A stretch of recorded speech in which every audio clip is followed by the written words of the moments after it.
అమ్మతోడు మీరు ఇక్కడ ఉన్నారా? అంటే అది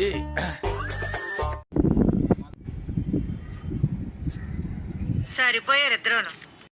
అరే ఎందుకురా వంశీ, ఒక అమ్మాయి మెసేజ్ చేస్తే నువ్వు ఎంత బిజీ ఉన్నా అమ్మాయికి రిప్లై ఇస్తావు. అది నేను మెసేజ్ చేస్తే ఒక్కసారి కూడా రిప్లై ఇవ్వవు. ఎందుకు మావా? ఎందుకు మావా?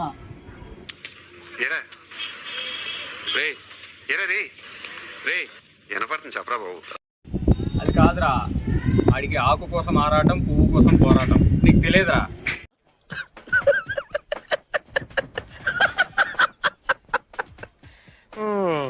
వాడితో మాట్లాడుతున్నావేంటి బ్రో? వాడు పెద్ద కరువు నా కొడుకు అయితే. అవునారా? ఊకో అన్న. సార్ మీ next film blood bath part 2. Part 1 flop అయింది కదా సార్. అందుకే పార్ట్ 2 తీస్తున్నాను. ఇది ఫ్లాప్ అయితే పార్ట్ 3 తీస్తాను. ఆడియన్స్ మీద రివెంజ్ అన్నమాట.